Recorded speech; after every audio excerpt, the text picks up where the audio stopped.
llevará por lugares que sorprenderán a muchos viajeros. Transcurre por tierras de la Mancha, donde descubriremos templos medievales. Nos pararemos en las tablas de Daimiel y disfrutaremos del teatro en Almagro. Y a buen seguro que el camino nos deparará otras sorpresas.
La ruta de hoy nos sitúa en los llamados Campos de Calatrava, situados en la provincia de Ciudad Real, tierra de caballeros, mitad guerreros, mitad clérigos de sólidos ideales esculpidos en sus mentes a machamartillo. Pero antes, y sin abandonar aún tierras toledanas, descubrimos un cerro festoneado por una interminable fila de vigilantes molinos de viento. Se trata del pueblo de Consuegra. Una vez arriba descubrimos también la imponente fortaleza de los caballeros sanjuanistas que aquí establecieron una de sus cabeceras en los bélicos siglos de la Reconquista. Pacificado el territorio, las interminables llanuras cerealistas precisarían tecnología punta para moler el grano, y así les llegó el turno a los molinos de viento, que aquí encontrarían toda la energía necesaria para movilizar sus pesados engranajes.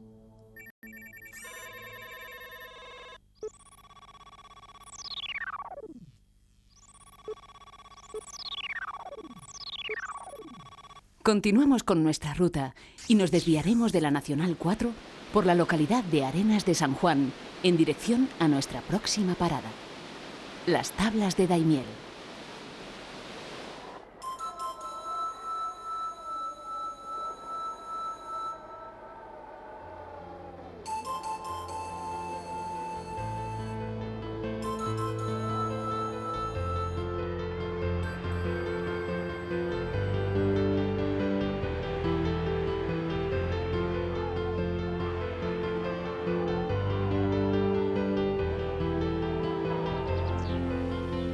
Pese al aspecto mesetario de las tierras que estamos atravesando, hay lugar para los contrastes.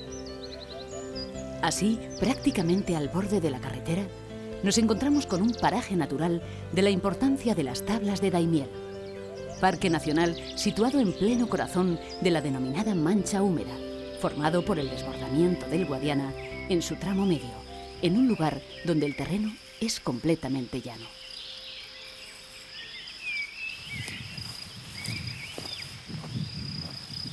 Bueno, estamos aquí en las Tablas de Daimiel. Las características interesantes de este parque, una de ellas es que es un humedal de llanura, uno de los pocos humedales de estas características que quedan no solamente en España, sino en gran parte de Europa, dado que está formado por dos ríos que se desbordan en ciertas épocas del año, dando lugar pues, a una masa bastante extensa de agua y de baja profundidad. Estos son el Jiguela y el río Guadiana.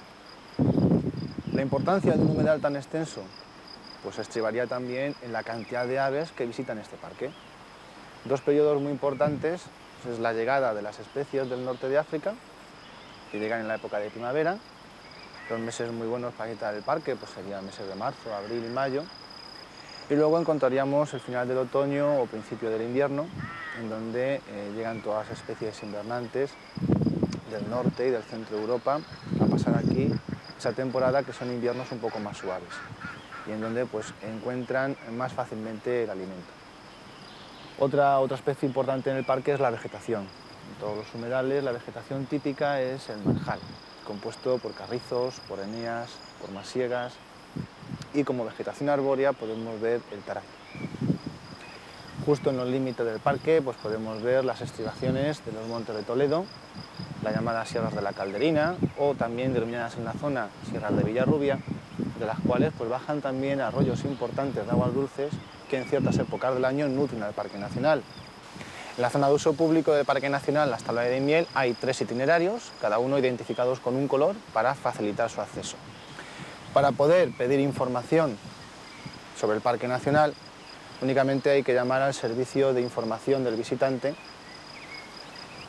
Allí se puede pedir información en cualquier época del año, puesto que actualmente el parque se abre todos los días, incluidos los festivos. Debemos ser cuidadosos y tener siempre presente que es un sistema muy frágil, que quedan muy poquitos de estas características, no solamente en España, sino a nivel de Europa, y que el acercarse a estos espacios naturales siempre será el comprenderlos, el justificar la existencia por la cantidad de flora y fauna que se pueden ver en diferentes épocas del año y ser conscientes de su protección a ultranza.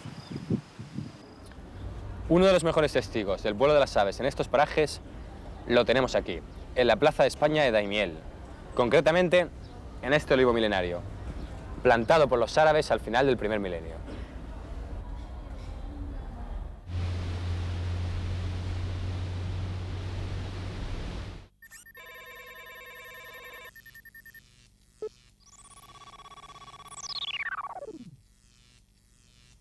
Cerca ya de Almagro, nos detenemos en la localidad de Bolaños de Calatrava. La villa y fortaleza de Bolaños fueron cedidos por doña Berenguela a la Orden de Calatrava poco antes de la batalla de Alarcos, en que pasó a poder musulmán. Tras la Reconquista, fue reforzada por los calatravos, integrándose en la línea fortificada que protegió a la vecina Almagro, antigua capital del campo de Calatrava y sede de sus maestres. Hemos llegado a Almagro, donde visitaremos la ciudad y pasaremos la noche. Coincidimos con el Festival de Teatro Clásico, uno de los mayores atractivos de la zona.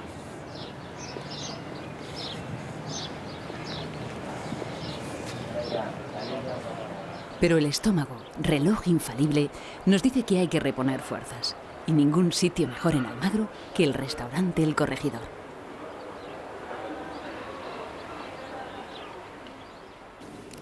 Aparte de su excelente gastronomía, ¿qué tiene de especial este sitio?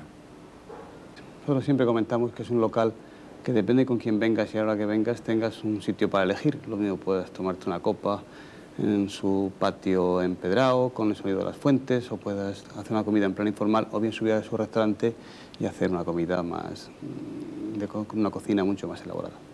El Corregidor tiene muchas cosas de particular, entre otras cosas su construcción, y que está enclavado en una antigua casa solariega manchega. Hemos podido observar que por todo el restaurante hay numerosos objetos, piezas casi de museo. ¿Cómo ha sido su selección y por qué? La mayor parte de las piezas son regaladas por los propios clientes. Entonces, pues les encanta cuando vienen aquí decir, mira, esa pieza es mía. Y es somos un poco depositarios de esas piezas. Como que está en casa, ¿no? Exactamente. Hay que abrirse un poco a todo tipo de público porque Almagro tiene todo tipo de público. Entonces, pues bueno, tenemos un verano con un festival de teatro al cual viene público pues, de toda España y de parte del mundo. Porque al fin y al cabo ten en cuenta que estamos a 200 kilómetros de Madrid y todo lo que está a un radio de 200 kilómetros de Madrid se nota. A ver, si yo quisiera comer a cuerpo de rey, ¿qué me recomendarías? Pues tenemos 2 tipos de menú, digamos que uno sería de la casa con degustación de 5 platos de cocina manchega y un gastronómico de 7 platos de una cocina más elaborada. Para acabar, ¿por qué la gente debe venir al Corregidor? Hombre, tampoco es que tenga por un motivo concreto que venir al Corregidor. El cliente debe de venir, pienso que a conocer La Mancha, que es la gran desconocida. Dentro de La Mancha tiene que conocer Almagro, que es uno de los pueblos más representativos, sobre todo de la provincia de Ciudad Real. Y una vez que está en Almagro, si no visita el Corregidor, digamos que se ha ido sin ver una parte de Almagro, aunque sea una prepotencia, pero es un local muy especial y con un encanto especial, el cual pensamos que cualquier cliente que venga a Almagro debe de visitarlo, aunque no utilice su servicio. Si se utiliza mucho mejor y si le gustan, pues mejor todavía.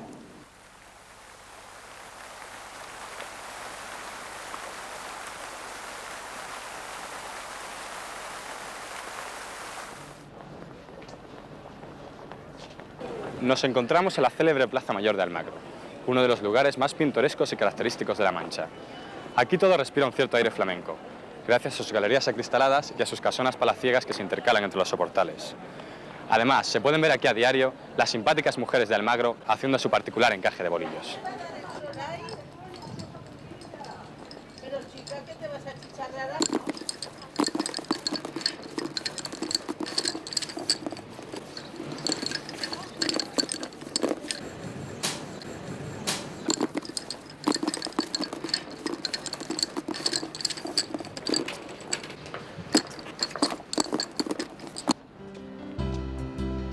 Pero incluso el entorno inmediato a la plaza requiere nuestra atención. Sus calles blancas con elegantes rejas, los rincones con encanto como el Callejón del Villar, la iglesia del que fue convento de San Agustín, edificado en el siglo XVII sobre el que fue Palacio de los Fúcares, que conserva su contundente fachada y un elegante pórtico. Otros templos nos salen al paso. El de la Madre de Dios, gótico y clasicista. El de San Bartolomé, que perteneció a la comunidad de jesuitas. Nos detendremos ante la bellísima fachada del Palacio de los Schedler, potentados banqueros del emperador, sin dejar de fijarnos también en la Casa de los Rosales, que nos conduce de nuevo al punto común de esta ciudad, la Plaza Mayor, donde contemplaremos la figura ecuestre de don Diego de Almagro, el ilustre hijo de la ciudad que fue descubridor de Chile y conquistador del Perú. Pese a tantos méritos, murió ejecutado al garrote en la plaza pública de Cuzco. El otro frente de la plaza lo cubre el edificio del ayuntamiento, cuyos orígenes se remontan al siglo XVI. En su fachada se mantiene el escudo de la ciudad y la torre del reloj, que sostiene la antigua campana del convento de Santa Catalina.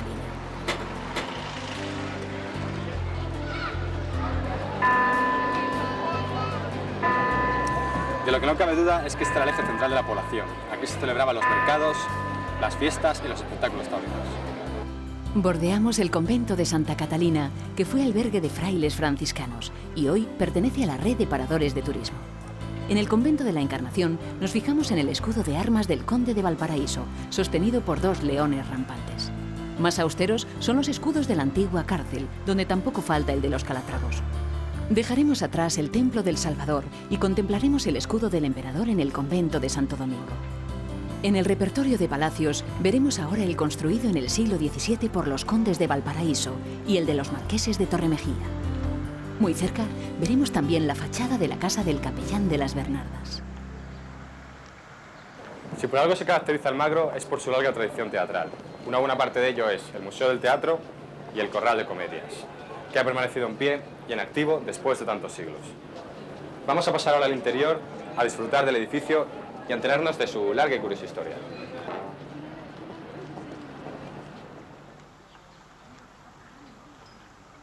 Pues estamos en el llamado Corral de Comedias de Almagro, que es un patio de comedias del principio del siglo XVII, concretamente de la década de los 20. Este patio de comedias fue tapiado completamente, no sabemos cuándo, pero seguramente a finales del XVII o principios del XVIII, y en 1954, haciéndose unas obras aquí, se comenzaron a ver ciertos indicios de que aquí podía haber algo importante. Y efectivamente se descubrió con las posteriores obras que había un corral de comedias, este magnífico, este precioso corral de comedias, ¿no? La estructura, como digo, es prácticamente la misma, ¿no? Podían ser más grandes, más pequeños. Un escenario no muy grande, pues entonces la labor escenográfica no contaba tanto como puede contar hoy, ¿no? Luego lo que se llamaba el patio, que es la parte inferior, donde estaban los hombres, solo hombres, que estaban de pie viendo la representación. Atrás se ponían lo que se llamaban los mosqueteros, personas que eran un tanto iracundas a la hora incluso de protestar, eran como los jueces del espectáculo, lo cual no quiere decir que fueran personas doctas, porque las personas doctas se situaban en estas galerías, arriba, con los clérigos. El primer piso era lo que se denomina la cazuela, que era donde se situaban las mujeres, ¿no? Ahí, y además tenían que entrar por puestas diferentes, no había contacto ninguno entre hombres y mujeres, ¿eh? Estas mujeres que se apretaban como podían, ahí sí que había unos bancos y se apretaban como podían. Es más, había un personaje, que es un personaje muy conocido dentro de los ambientes de teatro del XVII, que se llamaba el apretador, es decir, un hombre fornido que cuando llegaban las mujeres las iba empujando para que cupieran más todavía, ¿no?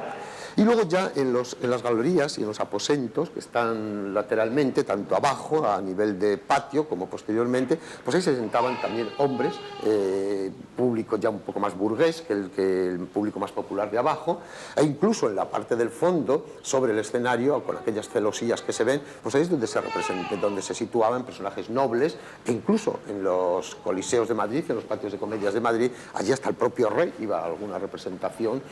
Digamos que esto en general es lo que era un corral, siempre naturalmente al aire libre. Las representaciones se hacían de día para recibir la máxima luz que pudieran y para estar lo más agradables posibles, ¿no? Por último, señalar que este es el único espacio que queda del siglo XVII, teatralmente hablando, ¿no? Por supuesto en España, pero también en Occidente. Es decir, no hay ningún corral de comedias, porque a veces se habla del Globo, el teatro en Londres, donde se representaban fundamentalmente las obras de Shakespeare y de otros autores. Pero aquello desapareció, aquello se quemó y desapareció completamente, y hoy existe, pero porque se ha levantado sobre el solar donde estaba el antiguo, pero se ha levantado de planta nueva hace 8, 10 o 12 años.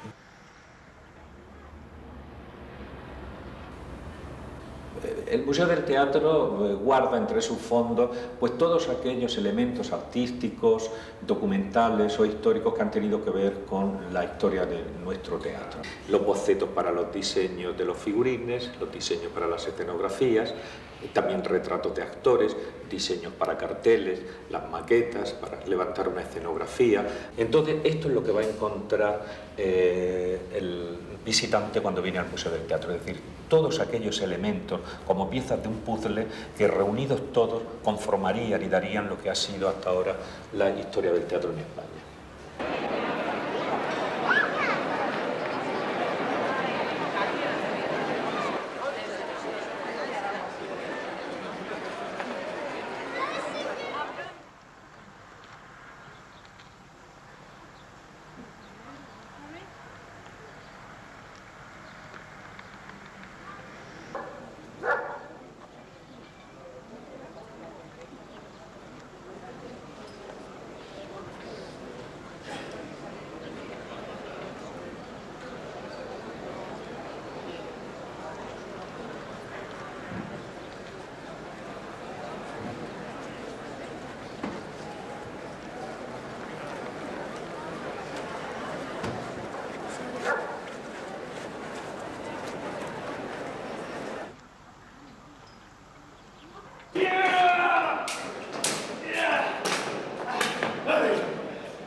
Adiós. Bueno, está lleno de teatros, hay teatro en la calle, hay un ambientazo que creo que cuando llega el Festival de Teatro de Almagro aquí, pues la gente como que, no sé, respira teatro de alguna forma, ¿no? El Festival de Teatro Clásico de Almagro es algo especial. Creo que es importante en un festival del nombre de esto. Entonces, para hacer teatro, disfrutar del teatro, hay que irnos definitivamente al Almagro. Yo creo que hay que venir al Almagro. Hay que venir al Almagro, aparte por disfrutar del teatro, que vas a disfrutar del teatro si vienes durante el Festival de Teatro de Almagro, que es ahora en estas fechas, estamos en julio, pues hay que pasarse a ver teatro si te apetece ver teatro clásico, ver cosas de calle, ver a gente de teatro, y luego aparte si pasas en otro momento del año, pues a disfrutar, por ejemplo, de esta Plaza Mayor, que esta Plaza Mayor pues no se ve todos los días, ¿no? Parece una Plaza Mayor de Holanda metida en la Mancha manchega, ¿no? Nos alejamos de nuevo de los lugares poblados para buscar un tranquilo lugar de descanso. En este caso lo hacemos cerca de Ciudad Real, en la Casa Rural Valdeolivo, aprovechando para dar un paseo en bici por el paraje forestal de la Atalaya.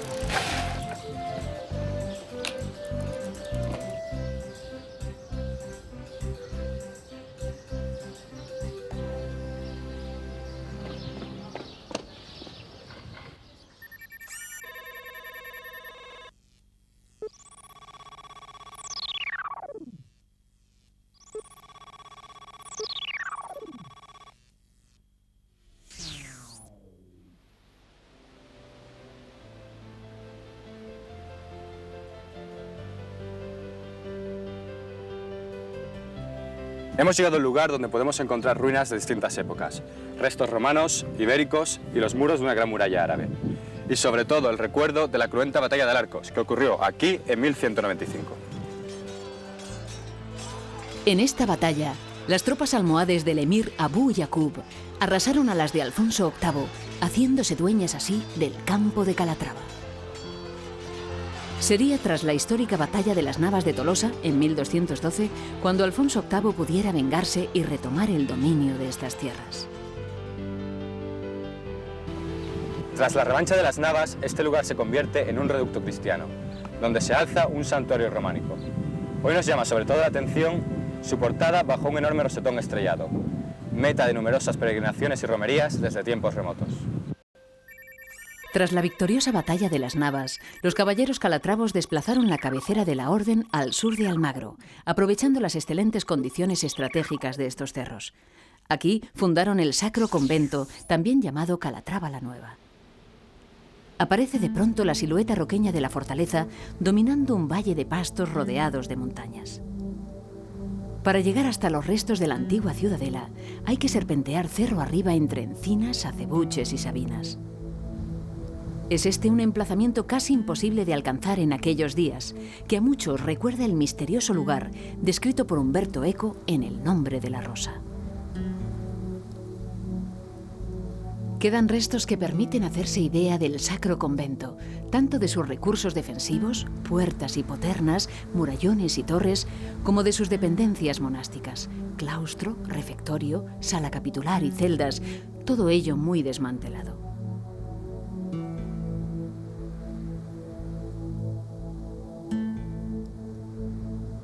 En la construcción del templo se utilizó piedra volcánica de estos parajes de llamativos tonos rojizos. La portada ojival está presidida por un gran rosetón gótico.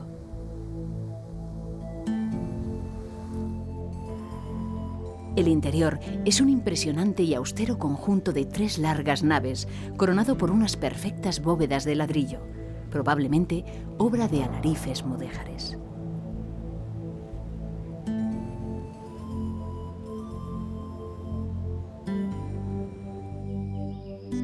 Hoy nos parece imposible que tan duras condiciones de vida pudieran ser soportadas por los caballeros calatravos, hombres duros como eran acostumbrados a la refriega de la batalla. Los historiadores comentan que tras siglos y siglos de esta dura disciplina, no aguantaron más y decidieron cobijarse en la próspera Almagro.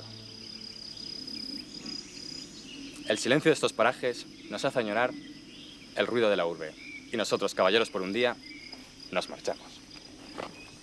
Mientras nos alejamos, un último pensamiento pasa por nuestra mente. La evocación de las interminables tardes que aquí pasarían los sufridos caballeros cuando estaba todo ya conquistado y no sabrían bien qué recónditos principios debían defender desde tan enriscado baluarte.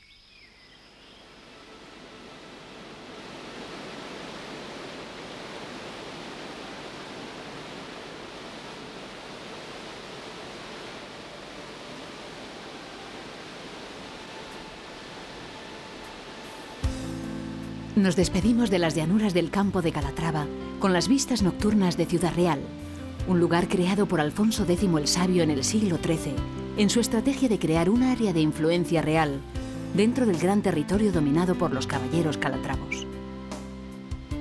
Tendrían que transcurrir siglos para que los caballeros calatravos perdieran su poder y su influencia. El recuerdo, sin embargo, está asegurado.